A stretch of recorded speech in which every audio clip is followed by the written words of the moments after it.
things will go. Vinny.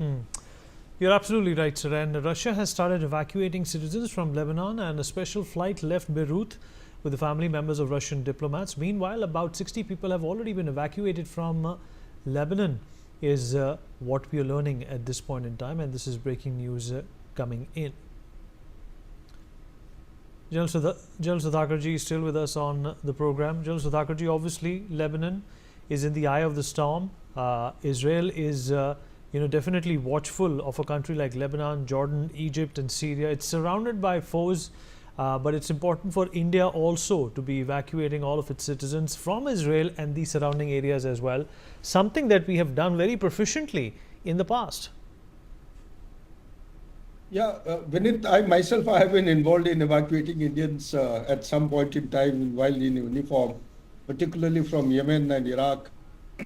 And that way, India is to be the competence of Indian organizations involved in evacuation is to be highly commended. As things actually unfold with the passage of time, while you and me are talking through the channel, perhaps people would be sitting in South Block in closed room discussions, drawing out the red lines and the courses of action, allocating the resources and also earmarking persons and the coordination points. So these things would have been put in place already. It is not only the people in Israel alone or Lebanon, let's say. I've been in Middle East, as you know, Vinita, I've been sharing with you as a president of a multinational company. There are good about enough official figures, say it's around 9 million Indian diaspora in the GCC countries. But if you go around, there are 21 countries, 14 regions put together. It touches a figure of 15 million, but I don't believe that. My rough calculation comes to around 13 million. If people have to be evacuated, why am I saying is that while the conflict may be ongoing between Lebanon and Israel, but the neighboring states, like you very rightly highlighted, talk about Syria, talk about Jordan, talk about Iraq. There are a large number of Iraqi militia. And as you go further, there are Islamist jihadis. Now, nobody can pinpointedly say where this is the exact location where the jihadis are there. They are there in West Bank, they are in Gaza, they are in Lebanon. And also, there are the other elements of under different names. North of Iraq, there are different kinds of militant. So all these places, at one point in time, we had a large number of concentration of Indians in Iraq. We have a large number there in Syria also, good numbers, if not large. We have people there in Iran itself. We have in Oman. So entire Middle East is going to be affected in a very significant manner. The war is not going to remain localized, although fortunately, with the saving of the grace, the blessings of the God, things are actually separated by a distance of 1800 to 2100 kilometers.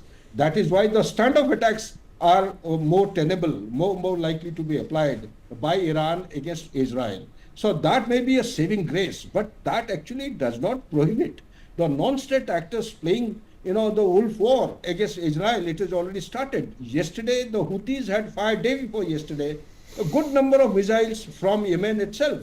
So similarly, Hezbollah, they may have been decimated, but the residual force of Hezbollah are good enough to carry out cross-border terrorist activities against the Israeli troops. There are 10,000 of them towards south of the blue line. So what is it that I'm trying to highlight? I'm trying to highlight is that no matter what steps we do, Netanyahu is going to bash on regardless for his political objective to enhance and extend his staying power.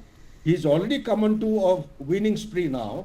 And with the decimation of the Hezbollah, he is not going to ensure safety and security entirely or 100% for his citizens. He definitely will get after Iraqi militia on priority one. Priority one, he will get after the Houthis and also other militias which are a direct kind of a threat for peaceful existence of his citizens. One. Number two, he would also look for the top leadership in different kinds of levels in Iran itself. Maybe it is not being talked about much, but the hidden agenda of United States and the Western alliances ever since 1979 revolution has been to redeem the shortcomings or the deficiencies which they experienced with the regime change. They would like to. One of the objectives would be to change the regime in Iran, whether stated or unstated. This is what my analysis indicates. Also, third thing that they would like to do is to ensure that the backbone of the terrorists, we talk about ISIS, we claim that the backbone of ISIS has been actually collapsed or decimated, but they have survived, managed to survive. They're existing elsewhere in the Northwest Africa, towards the Levant side, towards the Central Asian Republic, towards the South Asian region. So the ISIS has expanded its caliphate. So how to break the backbone of the terrorists in any case should not be allowed to exist on the face of the earth. Whether it is Hezbollah or Houthis or the Hamas, the question of terrorism, which is actually threatening the safe and secure lifestyle of the human being, no matter which country they belong to, should not be allowed to exist on this earth.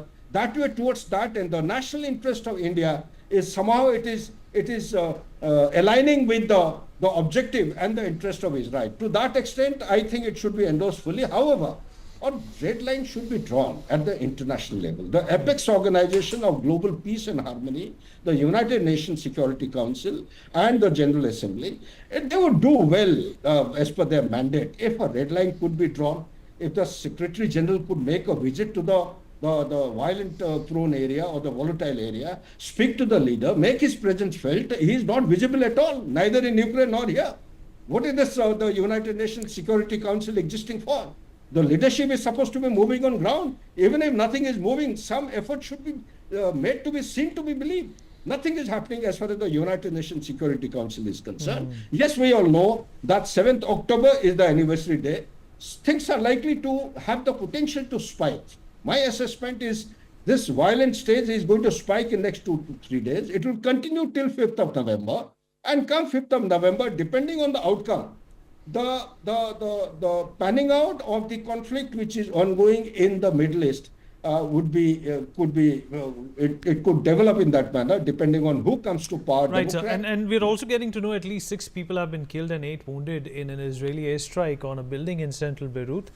The multi-story